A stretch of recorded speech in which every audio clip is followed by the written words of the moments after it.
A black maid one day entered the bedroom of the Reinhardt mansion during her working hours and found a baby.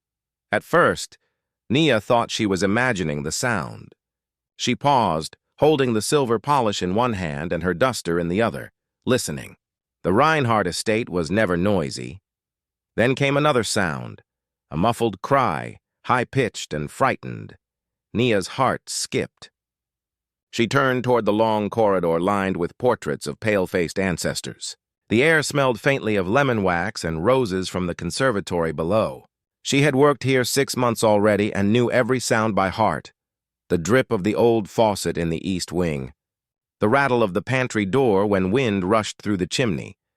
But this sound was new. It was the sound of a child. She set her duster down and followed the noise, her shoes barely touching the polished marble. The hall was long and gleaming, sunlight pouring in through tall French windows. At the end stood a white door she'd never been asked to clean. Mrs. Reinhardt had once told her, "That room is private. You don't go there," but the crying came from behind that door. Nia hesitated, heart thudding. Then instinct overrode fear. She pushed the door gently. It creaked open into a forgotten world. The curtains were drawn halfway, dust floating in golden shafts of light. A faint smell of lavender and old linen hung in the air. And on the velvet chaise by the window, wrapped in a pale blue blanket, lay a baby, a white baby. His cheeks were flushed, eyes damp, tiny fists waving weakly. Nia froze for a heartbeat, then rushed forward. "Oh, Lord. What's this now?" she murmured, her Jamaican accent soft and musical. "You poor little thing." She lifted him carefully, pressing him against her shoulder. His crying quieted almost instantly. His warmth soaked through her uniform. She could feel his heartbeat, quick and fragile, like a bird's wings beneath her palm. There, she whispered. "It's all right now. Auntie Nia's here." She looked around.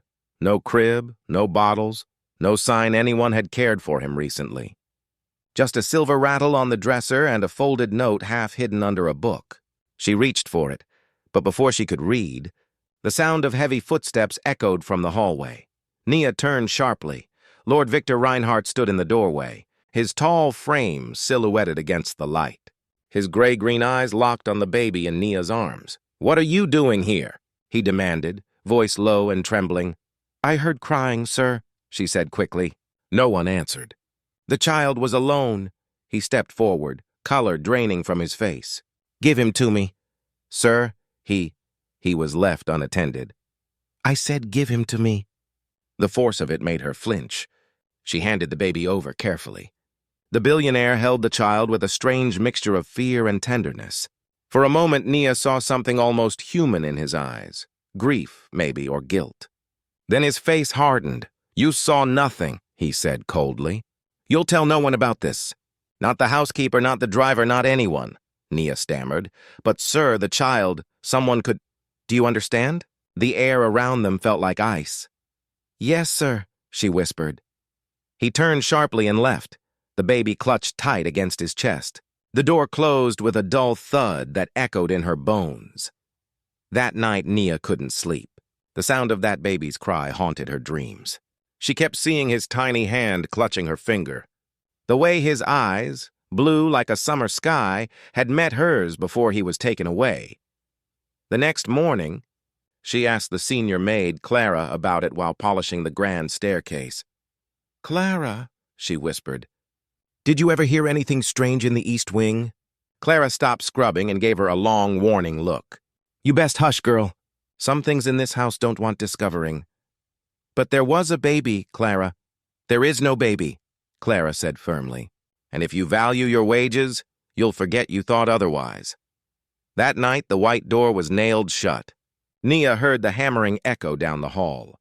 No one spoke of it again. Lord Reinhardt left for Switzerland within days. Mrs. Reinhardt told the staff he'd gone for business, her tone brittle and final. The mansion grew quieter than ever. 3 weeks later, Nia handed in her resignation. The letter was polite, her handwriting careful. But inside, she carried a heaviness she couldn't name. A secret locked away like that sealed door. 5 years later, London's morning rain tapped against the cafe window where Nia now worked. Her hands smelled of soap and coffee grounds. Life was simpler here, smaller, poorer, but honest. She had almost convinced herself she'd imagined that baby. Then the radio crackled. Breaking news. German billionaire Victor Reinhardt has died in a plane crash over the Swiss Alps. Sources confirm his only heir. A 5-year-old son survived the accident with minor injuries. Nia froze mid-wipe. The mug slipped from her fingers and shattered on the tile. The boy's mother remains unknown. The family has declined to comment. A chill raced through her body. 5 years old, unnamed mother. It had to be him. The baby from the locked room. Her heart pounded. She turned up the volume, but the rest was static. The customers barely noticed. For them, it was just another story about rich people. But for Nia, it was a ghost returned. That night, she sat in her small flat, staring at the faded photo of her own late mother. Should I leave it alone? She wondered. But sleep wouldn't come. Each time she closed her eyes, she saw those same blue eyes staring up at her from the blanket. By morning, she'd made her decision. She used nearly all her savings to buy a train ticket to Bavaria. The clerk warned her it was a long journey. She only nodded. Some truths were worth traveling for. The Reinhardt villa looked smaller now, swallowed by winter mist. Reporters crowded the gates like vultures. Nia waited until evening, until the crowd thinned and the lamps flickered on inside. Then she slipped around the side. Through the garden where she used to trim roses, the air smelled of rain and decay. She reached the servants' entrance and froze when a voice spoke behind her. "Who's there?" She turned slowly. A tall man stepped from the shadows. His eyes were a colder shade of green than Victor's, his jaw sharper. "I used to work here," Nia said softly. "Years ago. I heard about Mr. Reinhardt. I wanted to pay my respects." The man studied her face. "You're the maid," he said finally. "Nia, wasn't it?" Her pulse quickened. "Yes, I'm Henrik Reinhardt, Victor's nephew. I manage the estate now." Nia bowed her head. "I'm sorry for your loss." Henrik's expression was unreadable. "You shouldn't be here. I just wanted to know." "The boy, Alexander, is he safe?" He hesitated. "He's living with my aunt." "But you have no reason to ask." She met his gaze. 5 years ago, there was a child hidden in this house. "I saw him." His eyes darkened. "So you are the one," Nia frowned. "The one?" The staff whispered of a maid who saw something she shouldn't have. He stepped closer, lowering his voice. "Tell me, Miss Nia, do you know who that baby really was?" Her throat went dry. "No, but I think you do." Henrik's mouth twitched. Not quite a smile, not quite anger. "Perhaps, but before you learn the truth, ask yourself if you truly want it." The wind howled through the corridor, rattling the nailed-shut door above them. Because the truth, Nia would soon discover, was not about a forgotten child at all. It was about a secret that had poisoned the Reinhardt bloodline for generations, a secret that, once uncovered, would destroy everything. Nia stood in the rain outside the villa long after Henrik Reinhardt's footsteps faded into silence. The wind whipped her scarf, the gate creaked behind her, and thunder rolled over the Bavarian hills. She didn't know what to feel, fear, guilt, or determination. She only knew one thing. The baby she had once held was alive. And he had grown into a boy surrounded by the same darkness that once haunted the halls of this house. She couldn't walk away again. The next morning, she went to the local library, using the last of her coins to buy a coffee and internet pass. The old computer screen flickered as she searched Victor Reinhardt plane crash. Headlines flooded the page. Tech billionaire dies in mysterious crash. Investigators question cause. Only heir, Alexander Reinhardt, age 5, survives. Family remains silent. No records found of Alexander's mother. She scrolled further, heart pounding. A grainy photo appeared. Victor, tall and grim, holding a boy with light hair and piercing blue eyes. Nia whispered to herself. "It's him."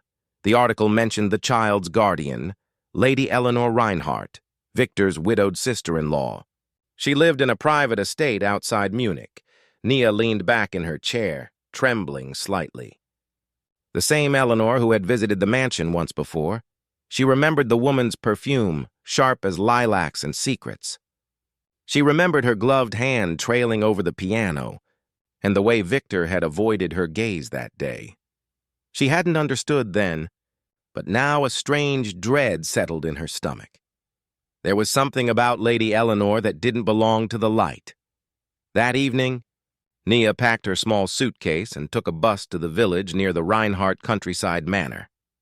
It was smaller than the old villa, but colder. The stone walls loomed under a gray sky, ivy crawling like veins across the facade. She waited until dusk before approaching the iron gate. A voice startled her. "Are you looking for someone?" It was a woman, the housekeeper, judging by her uniform. Older, with silver hair tied in a bun. "I used to work for Lord Victor," Nia said gently. "I came to see if I could pay my respects." "I mean no trouble." The woman studied her face, then nodded slowly. "You'd better come in, then. Lady Eleanor's gone to town for supper." Inside, the house smelled of cedarwood and roses. Portraits lined the staircase, each Reinhardt ancestor staring down as if guarding their legacy. The air felt heavy, like memory itself refused to leave. The housekeeper offered tea, her voice low. "Name's Greta. You must be Nia. Victor mentioned you once long ago." Nia blinked. "He did?" Greta nodded. "Said you were the only one who showed kindness when others didn't?" A silence followed, thick with unspoken weight. Finally, Nia asked the question that had been burning inside her. "The boy, Alexander, is he well?" Greta hesitated. "He's quiet. Keeps to himself mostly. Lady Eleanor doesn't like visitors. Can I see him? Just for a moment?" The housekeeper's hands trembled slightly as she set down her cup. "If she finds out, I could lose my position." "But," she looked toward the hall. "He's in the playroom. Go quickly." The playroom door was half open, a soft tune floating through. Nia peered inside. There he was, a small boy with fair curls and sky-blue eyes, building towers out of wooden blocks. He hummed to himself, the same soft pattern Nia remembered from years ago when he'd calmed in her arms. Her breath caught. "Alex," she whispered. He turned, blinking up at her. "Who are you?" "I'm a friend of your father," she said, stepping closer. "I used to work at the big house where you were born." He studied her curiously. "You sound nice. Are you my new teacher?" Her heart squeezed. "No, sweetheart. I just wanted to see you."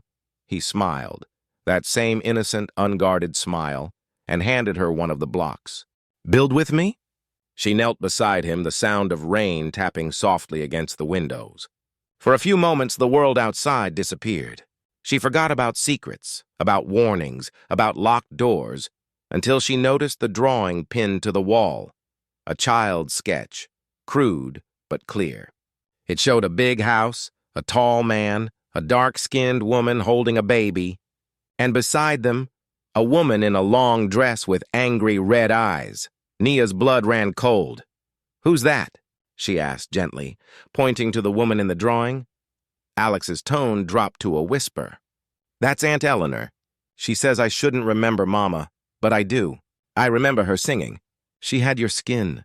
Nia froze. "Your skin," he repeated softly, touching her hand. "Like chocolate." The words hit her like thunder. Her vision blurred. His mother, his real mother, was black. Before Nia could speak, a sharp voice sliced through the doorway. "What are you doing in here?" Lady Eleanor stood in the frame, her expression like carved ice. She was elegant even in fury, draped in black silk, eyes cold and precise. "I'm sorry," Nia said quickly, standing. "I meant no harm. I only wanted to—" "Greta!" Eleanor snapped. "How dare you allow strangers near my nephew?" The housekeeper appeared instantly, trembling. "Forgive me, my lady," she said. "Out!" Eleanor hissed. "Both of you!" Nia stepped forward. "Lady Eleanor, please." Eleanor's gaze burned through her. "You think I don't know who you are? The maid who disobeyed orders. The one who entered that room?" Nia swallowed. "Because I heard a baby crying." "Exactly," Eleanor said coldly. "A child who should never have been born." The words struck Nia like a slap. "What do you mean?" Eleanor's lips curled faintly. "You really want to know the truth?" Then remember this, that boy was never meant to exist. He is the product of a mistake that nearly ruined this family. And if you truly care for him, you'll walk away and never look back. Nia's voice shook. A mistake? He's a child. Half a child, Eleanor whispered. Half something else. Nia felt her knees weaken. You mean, his mother was a servant, Eleanor said coldly. Your kind. Victor's shame. Silence filled the room. Nia's heart pounded so hard she thought she might faint. The truth, the thing she'd chased across countries and years, was uglier than she'd ever imagined. The baby she'd found wasn't just hidden. He'd been erased. Later that night, Greta smuggled Nia into the servants' quarters. You must leave before dawn, she whispered. Eleanor's already making calls. You're not safe. Nia sat on the edge of the narrow bed, staring at the rain-soaked window. Her reflection looked like a stranger, eyes red, soul heavy. She remembered the boy's small voice. She had your skin. She couldn't leave him there. Not in that house where his very existence was treated like a stain. Greta, she whispered, does he know? About his mother? The old woman shook her head. Eleanor told him she died in childbirth. But the truth. She didn't die. Nia turned sharply. What? Greta looked away. She was sent away. Victor paid her to disappear. They said it was for the family's reputation. Where did she go? Somewhere in southern France. That's all I know. Nia stood, resolve hardening in her chest. Then I'll find her. Greta grabbed her hand. Child, this family's reach is long. You don't know what you're up against. I don't care, Nia said quietly. That boy deserves to know where he came from.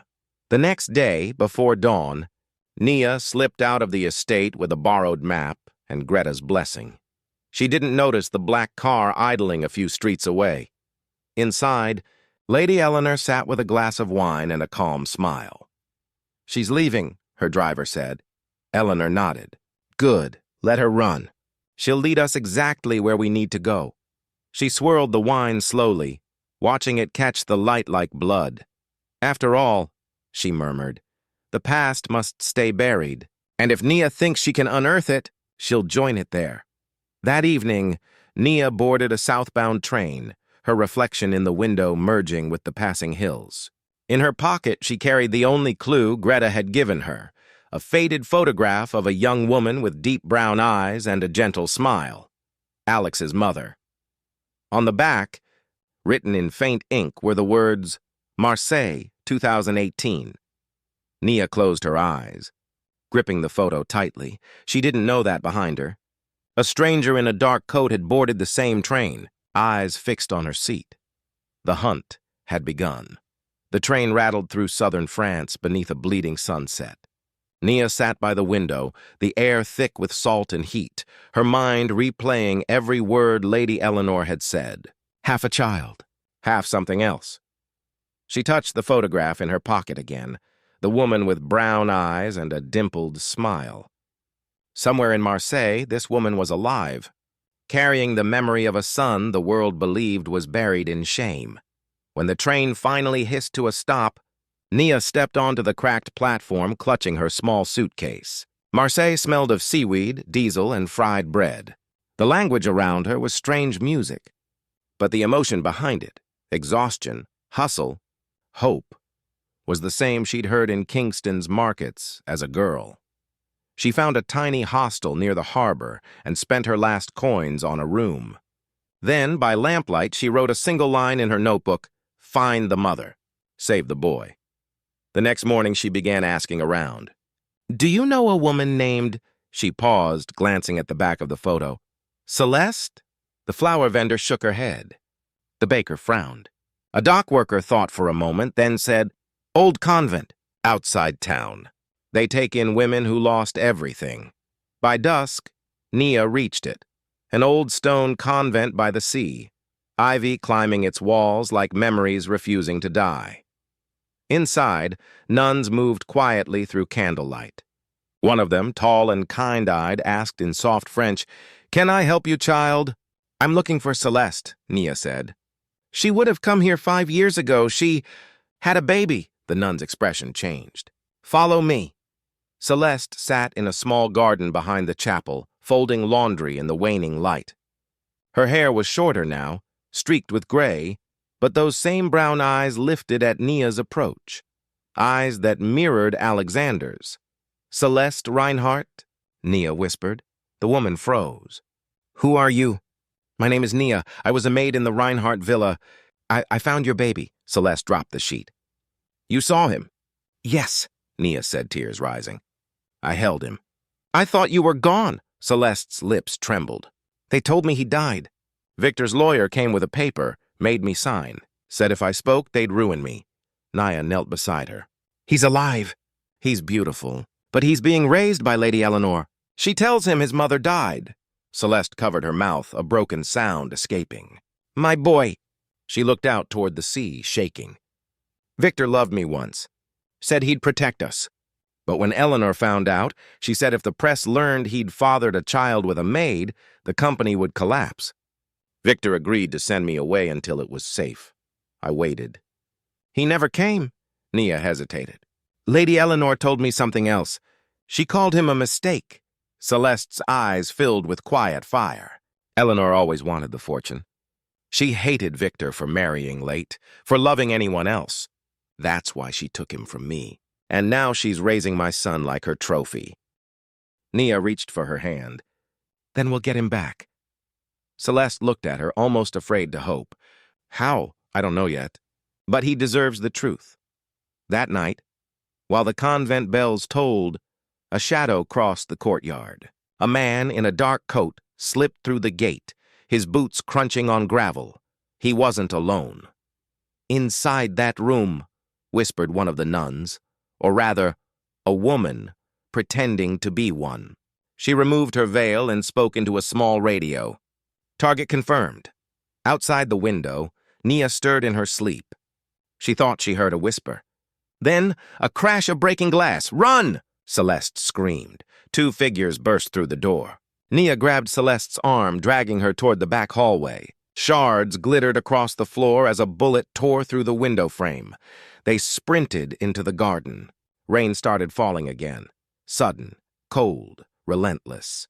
Through the downpour, Nia saw the black car waiting by the road, its headlights cutting through the storm. A woman stepped out, holding an umbrella like a scepter. Lady Eleanor. Her voice carried over the wind. "I told you to leave it buried, Nia, but you never listen." Nia shouted back, "You lied to everyone! To that child!" Eleanor's expression didn't change. "You think truth saves people? It only ruins them. You'll understand soon." She nodded to the man beside her. He raised a gun. Nia shoved Celeste behind her. "Run to the cliff path!" The shot cracked, thunder answering it. Stone exploded near her shoulder. Nia stumbled, but they kept running, their feet pounding through mud until they reached the cliffs above the sea. Waves smashed below, the sky flashing white with lightning. Eleanor's voice came closer. "Nowhere left to go." Celeste turned, hair whipping in the wind. "You took my life once. You won't take him too." Eleanor stepped forward. "You're already dead in the world's eyes. Do you think anyone would believe you now?" Nia saw it then. The glint of madness behind Eleanor's calm. "You destroyed Victor," Nia said quietly. "You destroyed everything to keep your name clean." Eleanor's jaw tightened. "Victor destroyed himself. He couldn't bear the scandal, the thought that his empire would be tainted. The crash wasn't an accident." Nia froze. "You mean he took the plane down himself?" Eleanor said. "I just made sure his secret died with him," Celeste gasped, stumbling backward. "You killed him!" "Not directly. I simply gave him reason to end it." Eleanor's smile was brittle. "And now you've both given me reason to finish what he started." She raised the gun again, but lightning struck, not the ground, but the tree beside her. The blast knocked Eleanor off balance. Her shot went wide, echoing across the sea. Nia lunged forward, knocking her hand aside. The gun fell into the mud. For a moment, all three women struggled, power, guilt, and fury colliding under the storm. Then Eleanor slipped. Her heel caught on the edge of the cliff. She grasped at Nia's arm, eyes wide with shock. "Please," she whispered. "Help me." Rain poured down Nia's face. She looked into those cold green eyes, eyes that had watched an innocent child grow up in lies. Nia's voice was steady. "You never helped anyone." Her grip loosened. Eleanor fell, a dark shape swallowed by white surf below. Silence followed, broken only by thunder. Celeste fell to her knees, sobbing. Nia stood trembling, staring into the storm where Eleanor had vanished. Finally, she turned and helped Celeste up. "It's over," Celeste shook her head. "No, the truth is only beginning." 3 months later, newspapers around Europe carried a new headline. Reinhardt scandal exposed, hidden heir. Reunited with his mother. The article told of a maid named Nia Johnson and a woman named Celeste who revealed how the Reinhardt empire had built its wealth on silence and fear.